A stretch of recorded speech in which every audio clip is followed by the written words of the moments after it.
Hello everyone. Today I've got some basic notes on Chapter 16, our acid-base equilibrium. An acid increases hydronium or H plus ion concentration in solution. Bases increase hydroxide ion concentration in solution.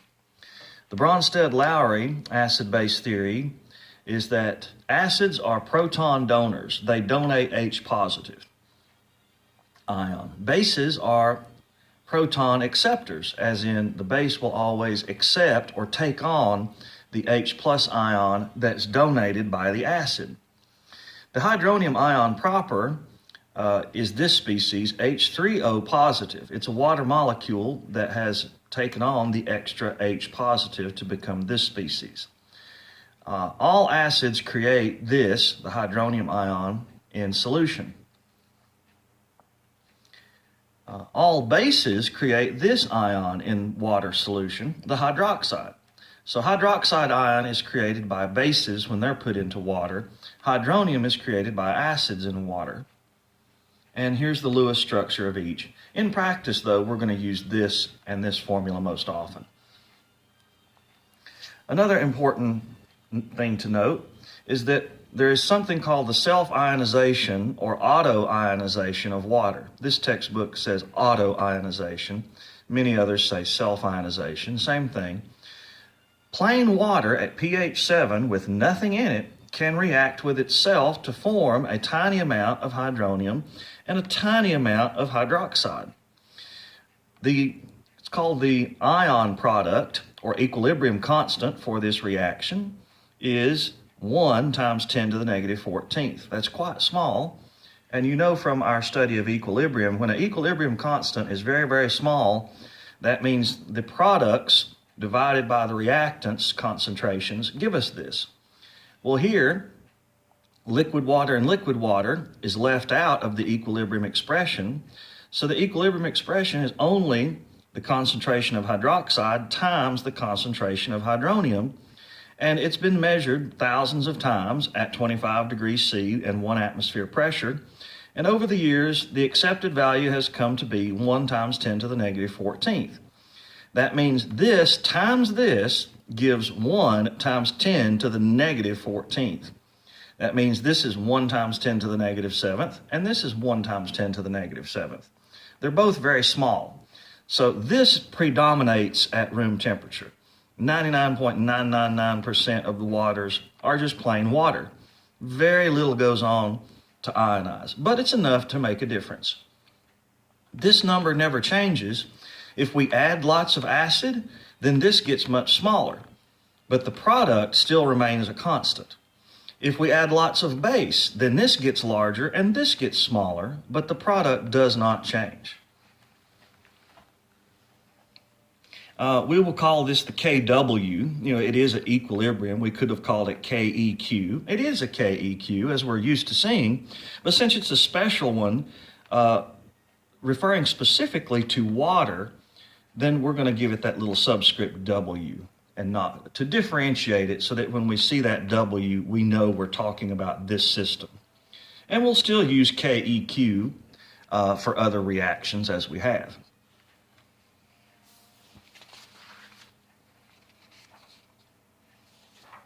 Okay, we've got some sample items to show you today. Examples and sample items. Acid-base conjugates. A conjugate of an acid or base differs from its parent ion or molecule by only 1 H plus ion. If they differ by anything other than an H positive ion, they can't be conjugates of each other. All right, here's some examples to illustrate this. Write the formula for each of the following as in the conjugate acid of each. All right. This is the cyanide ion, and it reacts with water if we put it into water solution. And we're going to assume all these are equilibrium driven, so we're going to put a double or two-way arrow. Well, the water, this has no hydrogen to donate, so it can't donate a hydrogen. It doesn't have one. Well, in water, this is a huge source of hydrogen, lots of hydrogen available.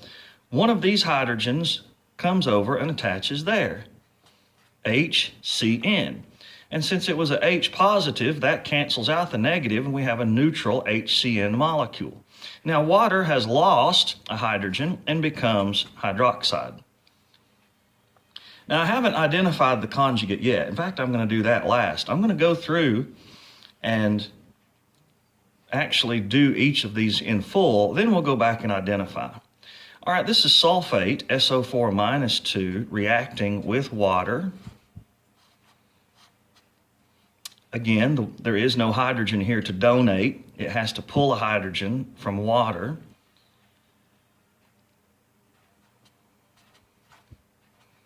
Notice what happened to the charge. It went from -2 to -1. Well, -2 plus +1, what's the +1? Well, the hydrogen ion, when it comes, it's got a +1 charge. And that reduces this by 1 value. And again, we're forming hydroxide. Water, when it loses its hydrogen, is hydroxide. Now we've got water, and we're going to react water with water. From the previous page, we saw that to occur. So a hydrogen leaves here, goes to here, or we could say it leaves here and goes to here, because these are equivalent, but we're going to follow the same path each time, just for consistency. So we have H3O plus and OH minus. Now, we still haven't done the premise of the question, which is to identify the conjugate. Well, we're going to do that now. I'm getting a different marker. We're identifying the conjugate acid of each. Well, this was the parent molecule. What did it turn into? Well, it turned into this. So we're going to call this the conjugate acid. Now, a conjugate acid is formed from a parent base. A base turns into a conjugate acid. That means water acted as the acid. It donated a proton, therefore it acted as an acid, and it turned into a conjugate base. So for water, it turned into that. All right, well, sulfate turned into hydrogen sulfate. So this is the conjugate acid, and this is the parent base. Water here acted again as the acid because it donated a hydrogen. That's the Bronsted-Lowry definition. Anything that donates a hydrogen or a proton must be an acid, so we're calling it A for acid. And here's its conjugate base. And that's the theme we're seeing. An acid turns into a conjugate base. A base always turns into a conjugate acid. Why is sulfate and cyanide, why are they bases? Because they have the ability to accept a hydrogen, a proton, and they did. Well, here, this water is accepting, this water turns into this one, so it's also acting as a base. This water acts as an acid. This base turns into a conjugate acid. This acid turns into a conjugate base. And you can draw the arrows if you wish. I just don't really. I'll draw this one. It's getting kind of crowded there, a little messy. But you see the point. And they differed from each other only by the addition or the loss of a single H plus ion. Okay, here it says write the conjugate base of each. Okay, we'll do that.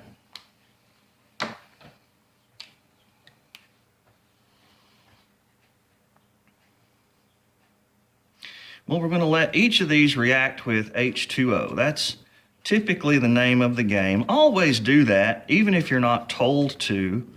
It's just good practice, and even if you're not required to do it, it will deepen your understanding and help you actually begin to see what's going on here. Write the conjugate base of each. This is an acid, perchloric acid, and we're going to say this one has a single-headed arrow. This hydrogen leaves, and we form ClO4 minus and H3O plus. I guess this one will be a equilibrium. You'll always be told that or given information. If they don't give you the arrow, they're going to make it very plain whether it needs to be single, one-way, or two-way. So don't worry about that. That'll always be available somehow, some way.